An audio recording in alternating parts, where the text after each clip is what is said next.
Good evening, everybody, and welcome to the second session of Considerations to the Conversion. I'm Ian Usher. I look after Modern Governor, and I'm kind of hosting this evening. I'm not one of the expert panel. I'll introduce those in a moment.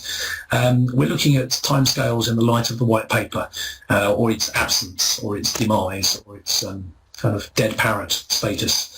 And so we are going to be looking at that this evening, and our panel is going to be exploring what some of the changes might mean, and actually also looking forward to, if you do decide to convert, what are some of the timescales that you might need to be thinking about as a governor, as a governing body. I'm just going to go through some brief housekeeping, and then we're going to get to the actual more interesting stuff so as we go. So a few regular things. If you've been at the first session, you might recognise this. We can't hear you. So if you are moaning at or mumbling at your screen right now, we can't hear you. Or if you sneeze, it's not going to go in our ears.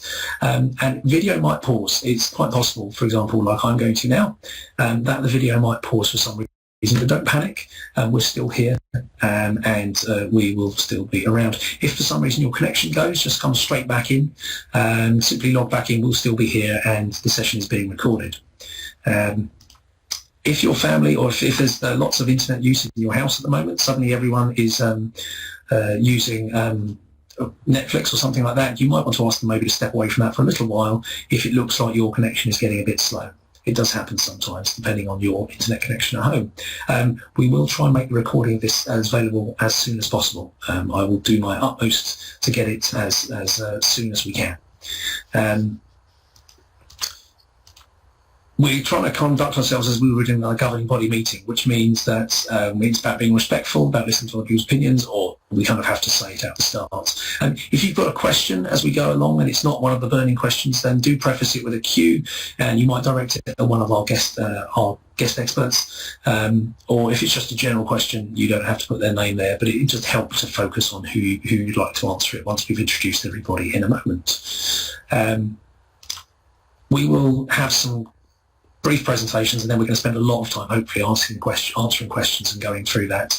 Do please bear in mind the issues of confidentiality. If you're in a particular situation, the reason your first names are shown and your surnames aren't is because obviously everybody is Googleable in theory if your lists of governors are on your school website, so it's about preserving some sort of anonymity and giving you the freedom to ask questions that you like to, rather than what you feel that you can.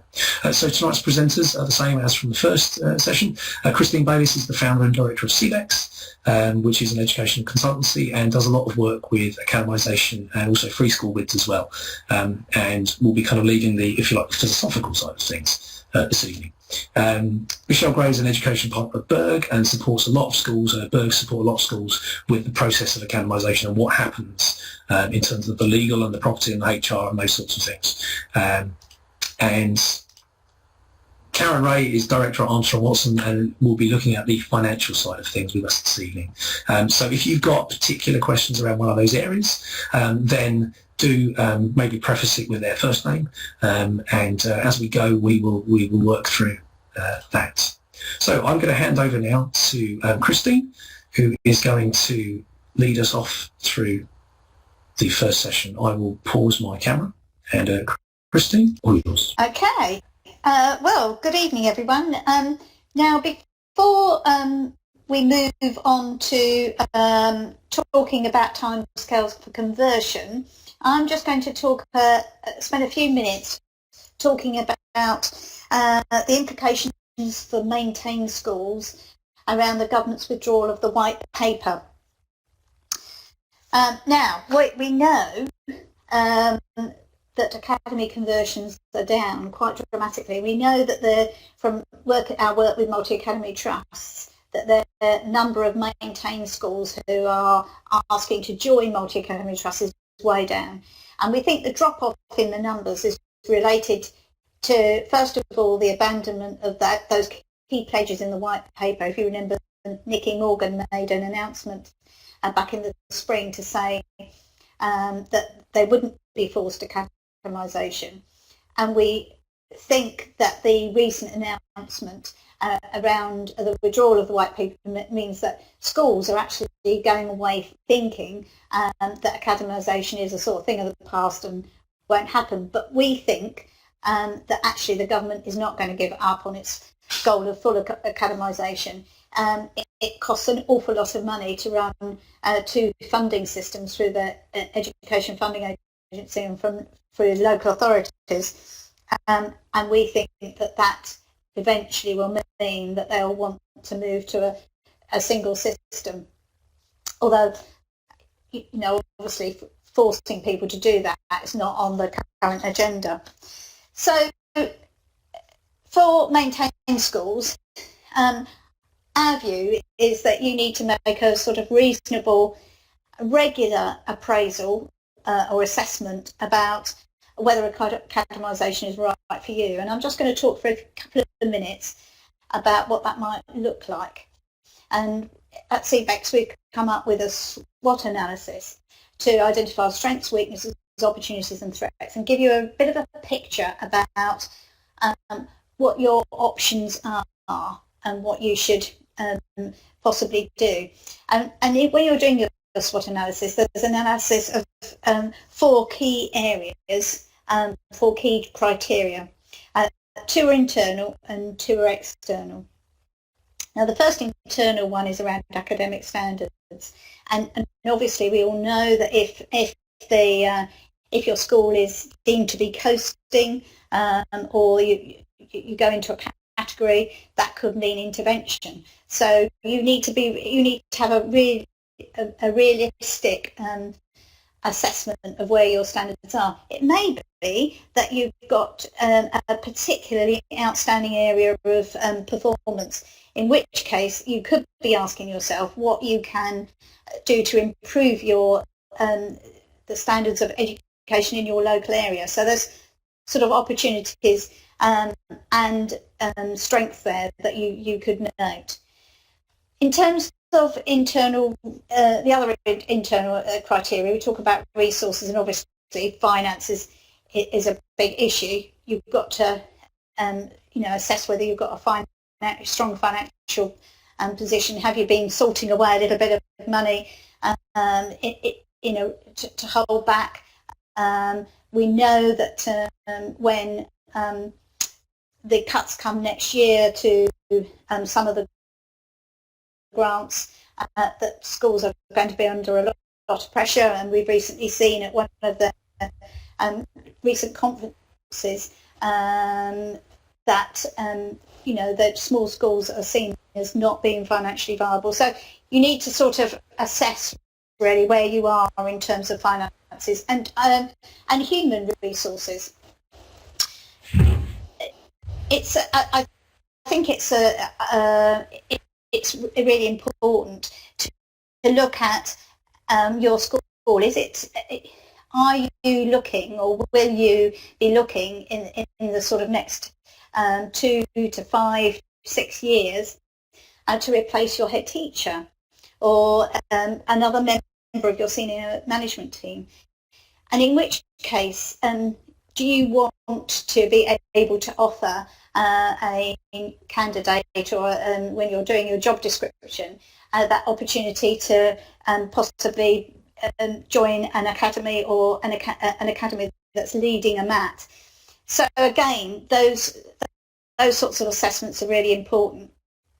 And then the final thing is to map out the provision in your local area. You want to be looking at how many maintained schools are in your locality, how many standalone academies there are, what's the pattern of multi-academy trusts in your area, so that you can sort of make a really good calculation. And sorry, I've missed my other external criteria, which is capacity of the local authority to support schools.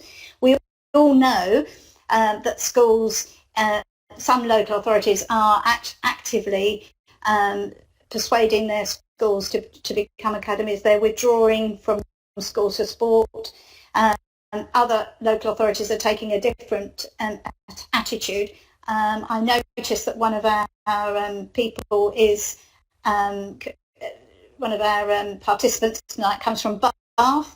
I read in the TES, I think, that 9 schools in Bath have recently got together and created a new MAT. And it's that you need to sort of look at those areas. If it turns out that you might be the last maintained school in a particular area, then your options are quite limited. But if there are a number of maintained schools still remaining, then you do have different options. So where do you go from here once you've done your SWOT analysis? Well, you can wait and see what develops. And I noticed that a lot of people that are participating are in that sort of in that bracket. Yeah, wait and see what develops. I mean, it'd be interesting to find out what happens about the grammar school proposals. And I know that a lot of maintained schools wouldn't want to join a trust, say, for example, that would open a selective school. You've got to be aware that if your standards are weak or you're coasting school, there is a threat of intervention that could happen next. Or you may want to federate with like-minded schools as a precursor for academisation. And someone at the last session talked about the cooperative federations, and the cooperative school society do run their own MAT, articles of association, which is based around the sort of cooperative schools values and vision. So that might be an option for you to see how well you work together as a team, and then maybe take that into academy status in the longer term. So we've got 2 more seminars coming up about joining a like-minded MAT or taking the plunge and leading a MAT, and they'll be subject of seminars in December. But in the meantime, I'm going to hand now over to Michelle, who is actually going to talk about timescales for conversion. Thank you, Christine. Welcome, everybody. To convert or not to convert, I mean, that really is the question now in light of the further climb down from the government. And my talk will address the precursor, I suppose, to making an application. So if you are a maintained school still deliberating about whether you convert, you may have tabled this on your governing body agendas, and it may have been rolled over a number of times whilst you wait to see what further developments arise from the government. But certainly we would recommend, insofar as consulting with your stakeholders, that's the local authority, community groups, any feeder primary schools, the unions, the staff, etc. It would typically take 4 to 6 weeks. If you're listening to the first seminar, webinar that we did, where I talked a bit more in depth about the consultation required, but certainly the position is even more important now, where you have a situation where the government are not going to put in measures for you to be looking at converting by 2020 or having a plan. So I mentioned on my first bullet point about collaboration, and just following on from Christine's talk, we understand the government are still very much in support of academies from a collaboration perspective, and as I understand it, the RSCs are not authorising as many SATs, so single academies, but the flavour of the month certainly is multi-academies, and obviously we talk about leading and joining MATs in our 2 further webinars. So just further in relation to the consultation that's required, just from a timing perspective, typically it's 4 to 6 weeks that you would take as a school to consult, and that enables you to meaningfully consult with your stakeholders. And what do we mean by meaningfully? Well, it's an opportunity to have an open discussion and allow questions from the stakeholders who can then respond in a meaningful way to those questions. Now, there is no prescribed way of consulting under the Academies Act. All the requirements say that you need to consult with your stakeholders. So there is no prescription of how you do it or the timing. But you have to have it done by the time that you sign the funding agreement if you proceed with the application. And we would recommend that actually you start the consultation process prior to the governing body reaching a resolution in order to make that application. And in fact, given the recent climb down from the government, we would recommend that you start the informal consultation even earlier in terms of looking at the strengths and the weaknesses of converting to your school and how those strengths are going to be promoted, but equally how the weaknesses are going to be managed and dealt with.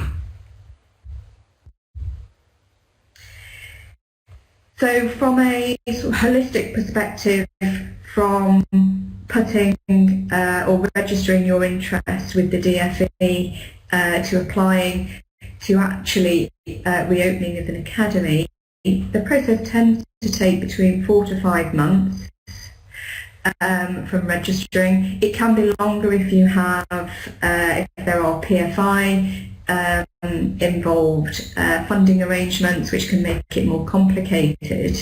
But you need to bear that in mind as part of your consultation and considerations for converting when you're looking at reopening. Now, reopening is the first of every month, and schools often think that they have to reopen in the new academic year, so in September, and that's not the case. And in fact, you need to have people available to sign documents when the trust is set up. So if that's over the summer period, then you will have problems with that. So you need to bear that in mind from a timing perspective. The DFE, some of you may know, but the DFE do publish a limited timetable as it gets near to the opening date, and they're currently on the DFE's website. And so I've just selected a date here. If an academy was opening, or if a school was reopening as an academy on the 1st of February, there are key dates that you will need to comply with, and from what the DFE would require. So 2 months prior to opening on the 1st of February, you must send the DFE the legal documents. And by the beginning of January 2017, the commercial transfer agreement must be agreed with the main terms of lease. And prior to the 2 weeks of opening, obviously you need to have your bank details to send over to the Education Funding Agency, the EFA, so that they can send you obviously the money that's going to come through. And Karen will go on to deal with some of the bank details sort of from a financial perspective, but certainly one of the exercises you need to be looking at from a procurement perspective is getting a bank account set up, because you are independent and managing your finances independently. So with that in mind, I will hand you over to Karen, who will touch on the financial aspects of conversion.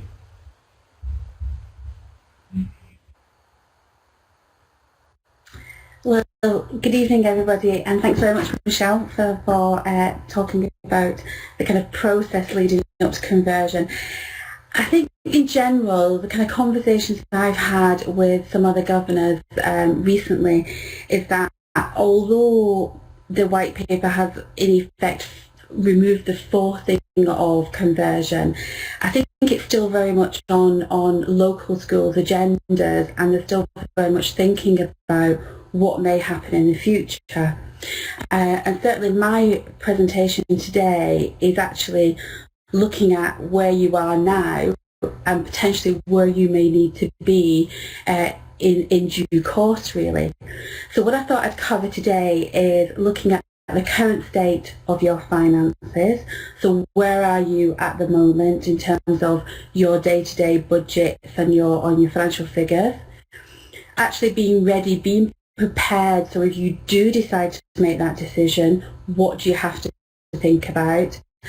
And then also really what will change once we do convert, if that is the option at the end of the day, whether or not you'd lead a MAT or you may join an existing MAT. We'll have a look at those certain aspects. So moving into the first aspect is what are our current finances.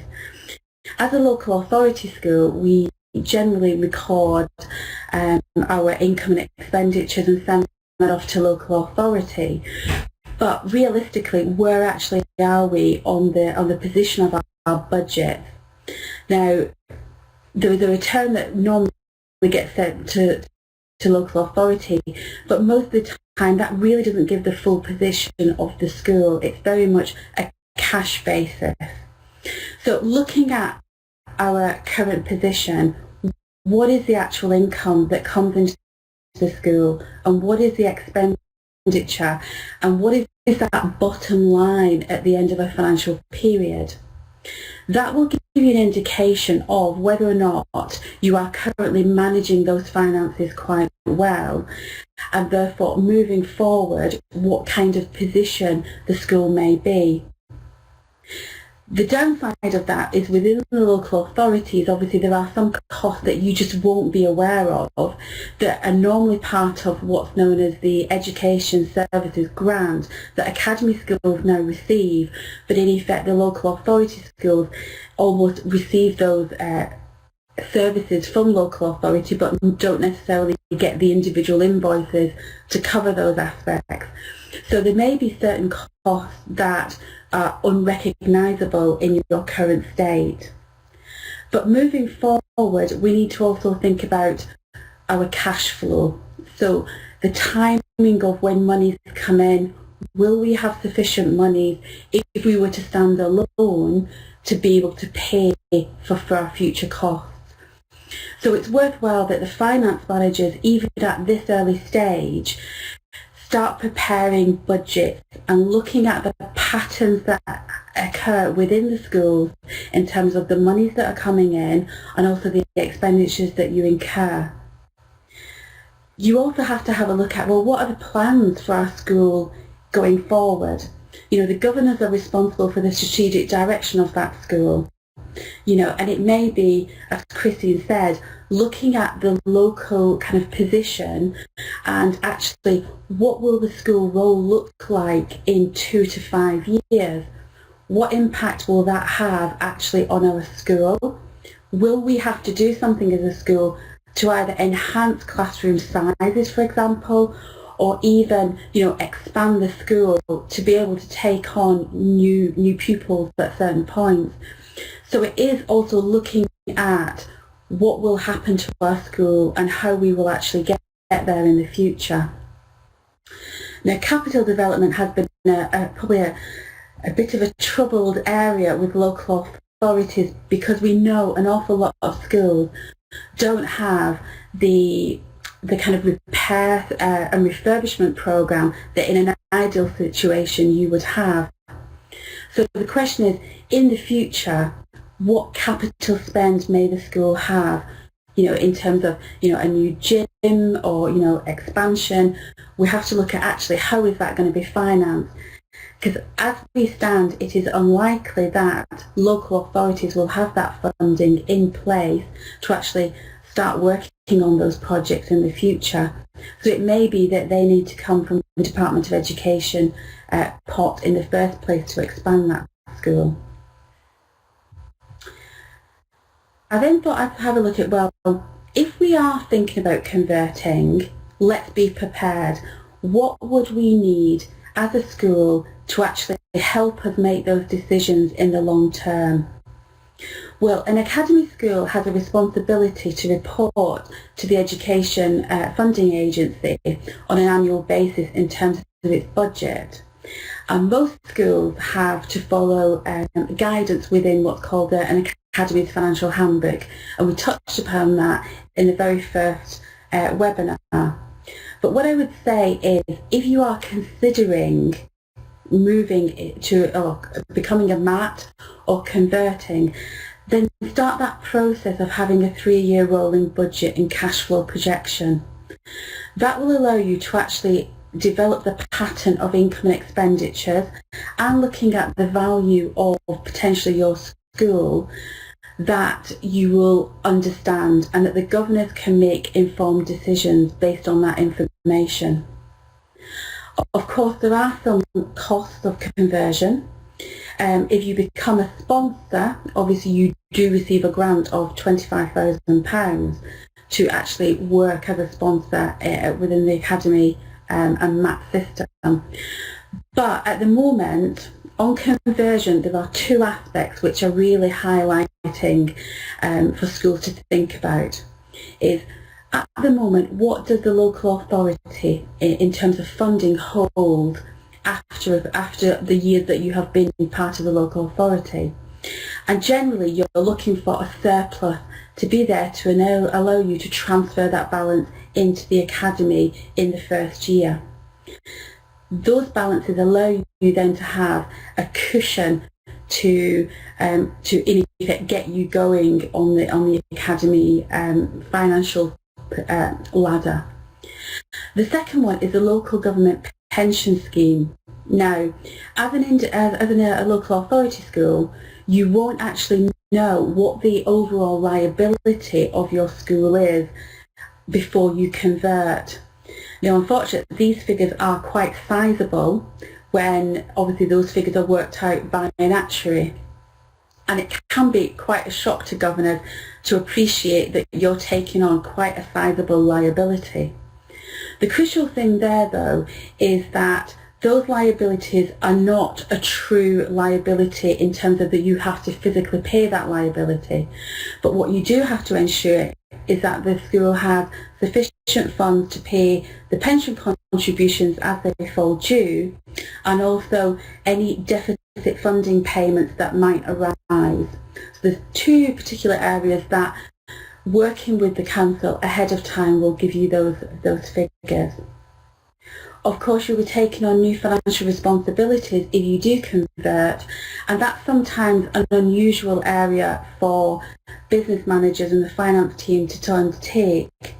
You know, there will be things like the purchasing of insurance, you know, working with contracts and electricity providers to actually purchase the electricity for the schools. And quite often that takes a period of time to get to grips with, especially at the point of conversion, because you've been very much allowing the local authority to run certain services for you. Now, I know that we're going to cover joining a MAT and leading a MAT in future seminars, but the due diligence process is one area that potentially, if you are going to lead a MAT and you're going to have other schools coming on board with you, you may want to do some further investigation into the strength of those finances from those schools, because ultimately you want to have an understanding of what potential liabilities your school may be taking on. And similarly, the other schools that are joining want to have an appreciation of potentially where the school and the MAT overall will fit in terms of financial position. So finally, I just wanted to talk about kind of the changes ahead. So I think a misconception is obviously once you do convert, you will have sole responsibility and control over those finances. And initially that's actually quite a scary position to be in. You know, the entity itself will stand on its own 2 feet, and you will fundamentally have to control that cash flow on a week in, week out basis. you may be fortunate enough to have donations of assets and liabilities on conversion. So there will be a valuation process of those assets that will come into the financial statements. As an academy, you may also have slightly more access to capital grants for expansion. I've mentioned, I think we've had a question already about somebody needing, a larger gym hall. Well, the condition improvement fund is certainly one area that academies are applying for additional monies at the moment, and I do know quite a few schools that have been very successful, especially in things like the expansion of classrooms and obviously boilers and heating, etc.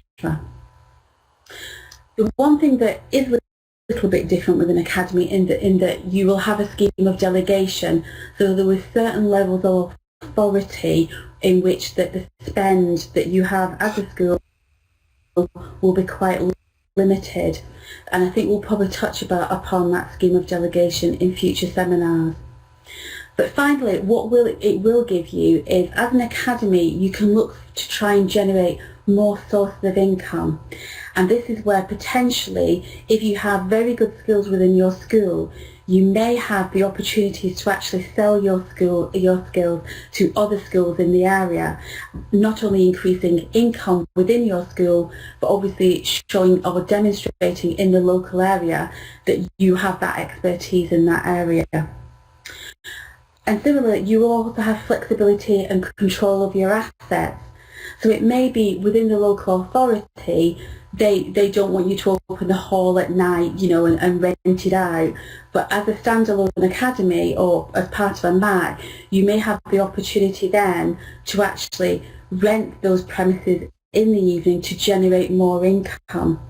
Ultimately, the assets of the Academy Trust are for the use of education, but there is an element where the Academy Trust works with the community a little bit more, and therefore, the potential for leisure services, within the community means that you can potentially generate some money from those assets in which you have control over.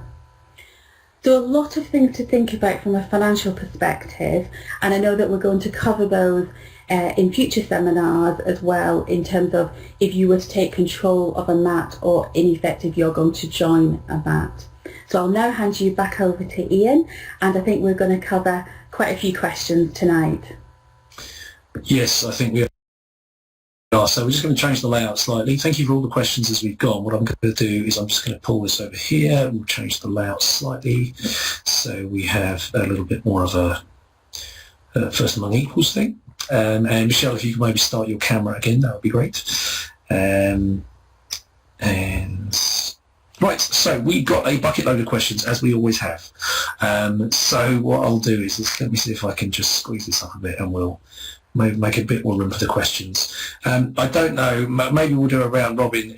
Folks, if you, presenters as it were, if you want to just maybe pick, I'll come to you one at a time, and if you could pick a question that you'd like to address, if you feel there's one that you'd like to. It's like saying pick your fight, isn't it, really? But maybe let's go through this. Liz's question is interesting. Should our full governing body minute our discussions about converting even if we decide not to convert? Absolutely. If you don't mind, I think the crucial thing is, sorry, I was just going to say, fundamentally, any decisions of the governing body should be minuted.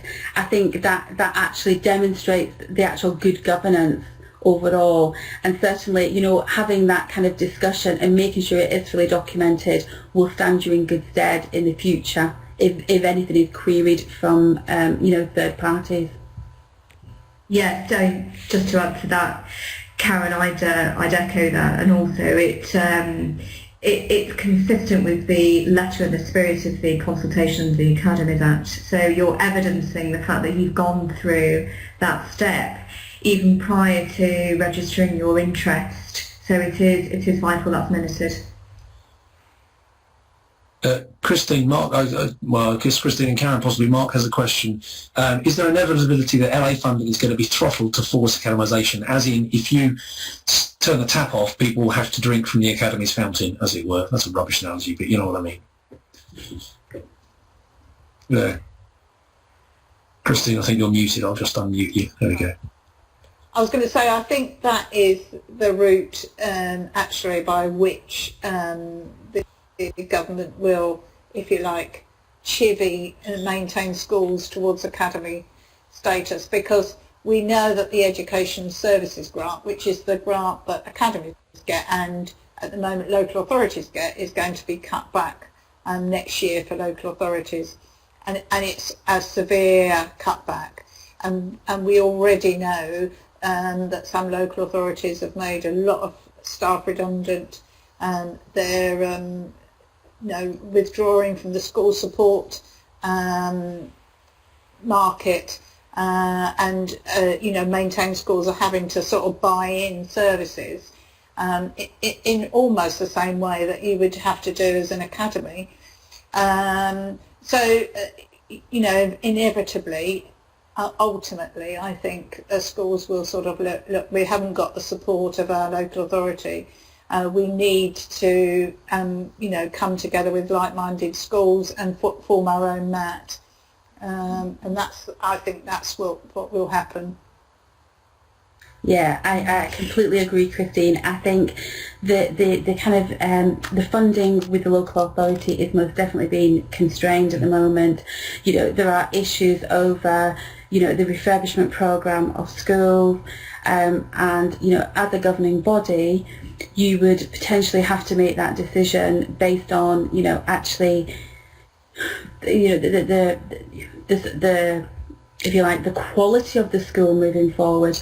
You don't want the school to suffer, and by taking control and, thinking about the future and having that strategy, that may lead you inevitably down the route of academisation.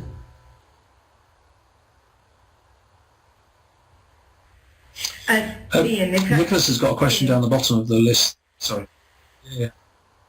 Sorry, Nicholas does have a further question up above, which I was just going to answer. Would you recommend consulting with parents, staff, others before or after you choose a MAT partner if joining a MAT? Well, Nicholas, the recommendation would be to start the consultation prior to choosing a MAT partner, because you would pitch it in such a way that this is a consideration for the school, and you can then start the process. You're not saying that that's what's going to happen, but the earlier you start it, the better it will be for the school in terms of engagement and buy-in from the parents and the pupils and the local authority.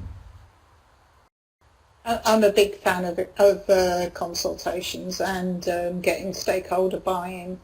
And Nicholas and I have been having a bit of a text conversation about this.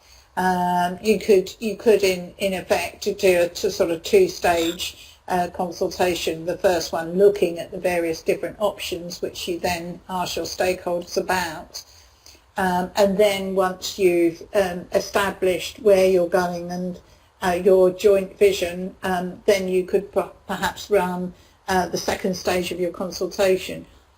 But I think for a lot of schools, the choices will be really obvious. You will look at the MATs operating in your local area, and there will be one obvious fit, I think. It would be unusual not to find something that wouldn't fit your vision, and there'll be some MATs on offer where you really wouldn't want to go to or with for a number of reasons. So I sort of think you can either do two-stage, or you can just look at the obvious choice and then work on that. Question from Michelle, just from the bottom. Nicholas, another question from Nicholas, just asking about the idea of becoming a foundation school, which almost seems like a way of just getting all of that. Forgive me, from my reading of that, just the way he's phrased it looks like it's just an easy way of getting all the assets into the MAT. Are there any complications there that he should be aware of, or is that a common approach from MAT approaching potential partners? Is that something that is you're aware of that happens, or is that something that schools should be aware, governors should be aware of? Yeah, well, I think I did answer Nicholas. I can't remember where I can't see the answer, but what I what I was saying, Philip, it's not a usual occurrence, certainly not in my experience, but just from a sort of foundation. But do you mean foundation or federation, Nicholas? I'm not too sure whether, because a federation sometimes is seen as a step towards that collaboration, prior to bearing in mind that federations retain their own legal entity. It's a federation. It's the option. Right, okay. Certainly it's not something that I've had experience of. I think there's a question there about the potential for receiving £20,000 additional incentive to convert. I have to admit, Nicholas, at the moment I have not heard any additional monies being provided. At the moment, what we do have within the academy sector is what's called a sponsor. So if you're an existing academy and you are approached to undertake becoming a MAT or pulling more schools into your MAT, there is a grant available to cover the kind of legal and financial aspects of doing the kind of due diligence work and looking how those schools are going to be connected. But I haven't actually heard of any incentive coming back on the agenda to help you convert. There is money for conversion costs, though. They will cover your legal fees. That's right, isn't it? Yeah. And they cover rebranding and that sort of thing as well. Yeah.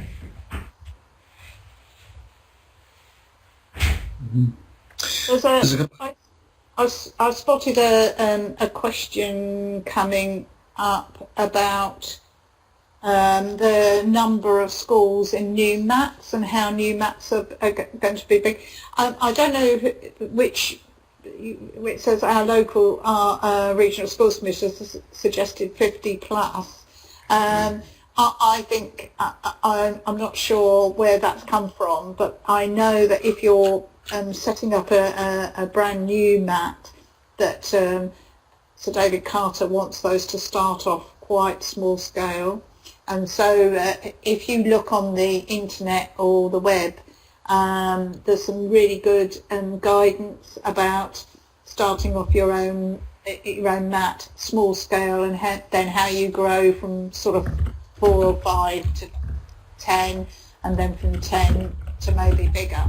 But I don't think they're looking now for MATs 50 plus. There's all sorts of difficulties. It certainly would have to be a very, very mature MAT to be allowed to be 50 plus. Yeah, I think we've come across some sizable MATs, but actually what you find is that there then after a certain period of time, you get schools that start leaving and others that are joining. So, and then they kind of try and restrict the area in which they obviously operate, because having so many schools, it is very difficult from a logistical point of view to ensure that you're looking after all those schools well. So what you generally find is that they start then kind of losing schools on the periphery, and obviously more schools that are in the kind of key area, they would then obviously encourage those to join the MAT as well. Could I talk about... And I think there's a bit of discussion around the church schools, sorry, yeah. Because I think being in a church school slightly queers the pitch, not queers the pitch, but you know what I mean, it makes it, there's other factors, aren't there, that are introduced that maybe non-VA schools or whatever don't quite have those issues, and particularly in terms of joining what you might call a mixed MAT in terms of a C of E centric MAT, and I know that that's up for discussion among the Catholic Education Service and C of E, but it's very much a pressure, isn't it, that's there. And it may be a limiting factor for some schools, particularly Liz and I believe Barry are saying that about where they are. And Liz raises some interesting points there about where they're having discussions with the local MAT, and they're concerned about the financial, the finances are sort of above everything else. And it seems to me that it brings me to make the point that schools joining MATs maths should do as much due diligence on the maths as the maths do due diligence on the schools joining them. Absolutely. It is really, really important, and I know we're going to go probably into more detail at the next session, but that is really key, that you do your due diligence on the maths. Yeah, it's a question of what you're going to bring in, but equally what are you going to gain out of becoming a MAT. And I think it all has to form part of the governor's strategy for the school to make sure that, you know, if you've got plans for expansion, could you do that expansion now rather than obviously have to rely on a control from elsewhere to be able to do that. I mean, when you're joining a MAT, you want to ensure that you have obviously equal say, but equally your funding isn't going to disappear. It's for your pupils at the end of the day. There may be a pot which within the MAT sits and kind of finances other schools as well, but equally you don't want all your money to go into that pot. Mm. Karen, there's a question from Bob talking about the viability of a primary-based, well, it looks like a primary-based MAT. What are the particular, I mean, most people I think in the room from our initial screen are from primary schools. What are the peculiarities that face primary schools that maybe secondaries, where back in when I was in a local authority, most of the secondaries became academies very early on because the financial benefit to them was very significant because of the kind of the top slicing they didn't do from the local authority. With a primary, it's a bit more nuanced and a bit less definite. What are the issues around viability for a primary MAT in terms of size, in terms of scale, in terms of expertise? Yeah, I mean, the primaries as a whole, obviously you don't have, in general, as many funding streams as you would have in a secondary. So predominantly you get your general gag. There are other small pockets of income, you know, the PE grant, the free school, universal free school meals, but there aren't really sizable pockets of income that come into a primary. In terms of how many realistically do you need to get together, well, that's quite a difficult one. I mean, the sharing of resources and the sharing of skills and working together in partnership is probably the key elements of primary schools. You know, I could say to you, well, in an ideal world it's 5, but that only really works if the size of primaries are all quite consistent. Because again, you all want to have an equal sharing voice. So if you had a primary school with 400 pupils compared to 3 or 4 other rural schools, then you'll have a dominating position from the kind of lead or larger primary school. So what I would say, and I've actually been talking to a primary school today about this, is the governing body having a strategy for your individual school first and foremost. What does your primary want to achieve in the future? And then looking round in the local area for probably similar sized schools with the same ideals. They may not be in your cluster working group already, but it is about looking in that local authority area and seeing other schools which have very similar traits to what you have already and starting those conversations. That's the kind of initial steps I would take as a governor.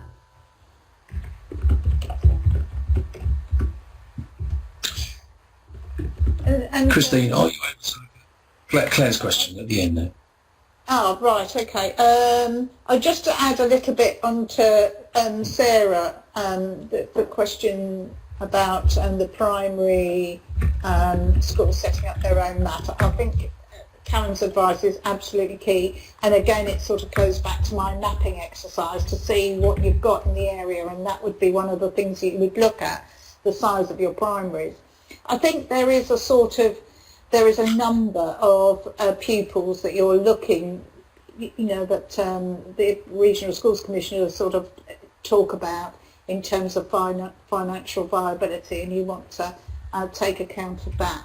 But there are plenty of examples of primary-only MATs that are really good. Now, just to move on to Claire's question on the role of the governing body post-accountalisation. Well, then again, we go back to whether you're a standalone academy, which I mean these days are not particularly encouraged by the government. If you convert, you usually convert to a MAT. That's what they want. But you need to look very, very carefully at the scheme of delegation, and MATs should have them, according to the financial handbook, have those published on their website, scheme of delegation. And that's a really key thing, to look at those and see how the school is or the MAT is run, and how they delegate down to different schools. And they'll vary from sort of what's called just allowing a school, if you like, delegation to concentrate on standards. So they'll say it'll be worded something around, we do everything at the centre, accounts, pay, HR, all of that sort of thing, all the admin stuff. So to allow schools to just get on and concentrate on standards, or it will move the other way, saying that actually we do the minimum at the centre in terms of complying with the law, and we just delegate everything down to you, so full delegation. And you just got to work out, where you want to be, and whether that fits with your ethos. Again, coming back to it's as much on your head to do due diligence around the MAT you want to join as them doing due diligence on you. I don't know if anyone else has got anything to add on that. No, I think you're right there, Kristen. I think Kerry's question's Kerry's comment is quite one that's kind of coming up quite regularly in terms of, Church of England primaries, and the diocese are putting some pressure on the primaries to join maybe a diocese MAT. I've come across that quite a lot, and I think again, the risk is that in terms of changeover of governors, are the diocese, with the number that they're allowed to have on the governing body, bringing in obviously key, if you like, supporters of that MAT that may then start overwhelming the governing body. So it is quite important that you do maintain your own separate identity, and as a governing body I keep going back to it, but have your own strategy for the school. And you don't feel as though you have to join a MAT, but obviously longer term, would it be more beneficial to join the diocese MAT or another MAT? I think my experience has been that the diocese probably will put more and more pressure on C of E primaries to join the bigger picture in general.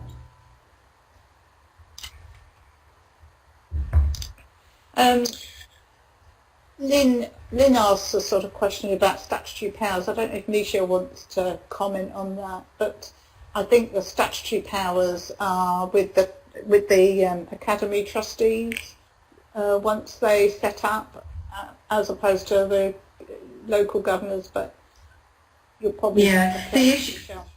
I think this was an issue that Claire was raising in one of the questions, and it's always a concern when joining a MAT that there's a jostling for positions on power, and certainly trustees, and obviously there's a difference between trustees and members of the trust, but trustees, members have different statutory powers, as if you're co-opted on a, say, local governing body. Depending on the scheme of delegation, some schools dilute those or the influences that you have, but you've still got obligations, obviously, on a local governing body to the school that you're a governor for.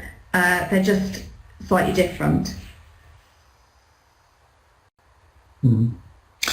One question from Mark, I think probably relevant for Karen, is does the school have to declare any cash reserve when joining a MAT? Well, in effect, it's all part of the due diligence. The balances that you have, if you're coming from local authority, obviously there will be figures that will be calculated by the local authority on that transfer, and with the best intention in the world, hopefully that's a positive figure, but you would automatically transfer all of your assets and liabilities into the MAT. So the answer to your question is yes, if you do have any cash reserves or even any public funds that are kind of separate, those will equally be transferred into the MAT on conversion.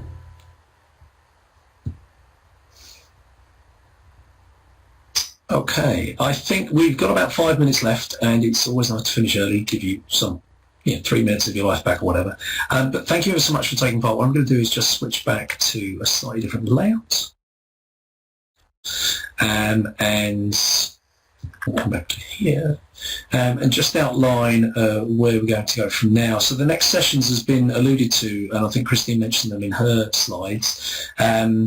We've got 2 more sessions on consecutive Thursdays. So the 1st of December, we're doing something on an event. It'll be our same 3 experts on the detail about leading a MAT. So if you wanted to actually say, you know what, I can't find a multi-academy trust that does what I need. I'd like to kind of found my own one, or our own one. We think we've got a vision for education that's something we'd like to take to the world, if you like. We're going to look at the details around that, some of the financial aspects, some of the legal aspects, and also the kind of procedural and the philosophical aspects, if you like, around that. And then the following Thursday, we'll be doing the kind of the other side of the coin about what happens if you join an existing MAT. What happens there? What's the difference between that and the previous session? I think with tonight's session and these sessions as well, this isn't necessarily presuming that you are going to do either of those things. When we looked at folks' responses to where they were, it was interesting. I was expecting that some people were going to say, no, we're going to try and be a maintained school for as long as we can. I think everybody is aware that that's the direction, if you like, the table has been tilted in that direction and all the balls are rolling to the Academy's hull. But it's really about making an informed decision, whether you're deciding to wait, because as governors, we're going to have to be accountable for our decisions. So really encourage you to come to those sessions if you're able to. They run from 8 till 9 again, and they will be on the same location, which I'll pop up in a moment. You can review the previous sessions, including this one, hopefully by Monday at the latest, at Governor Live on the Modern Governor site there. And thanks very much for taking part. We're going to make the recording freely available. I will tweet it as soon as it's out there. And there will be further Governor Live events next year, as well as these 2 that are happening in early December. In a moment, I'm going to ask you to do a bit of an evaluation, because it's always good to find out what worked. We've had some really good feedback from the first session, and we just want to kind of improve these such as we can. So if we move to this, I'd really appreciate it if you could spend a couple of minutes just going through these. Start at the top left, work your way down. And there's a question there just below us down here about which options you are considering. That'd just be interesting. You're not going to be held accountable for that. No one's going to come looking for you. But it's just interesting to kind of take the temperature of where folk are. And if you've got anything that you'd like to feedback, whether it was good, bad or indifferent, then we'd love to hear it. And again, when we've done previous Governor Live sessions, people have often said it's academisation we want to hear, hence we've got these 4 sessions here now, really.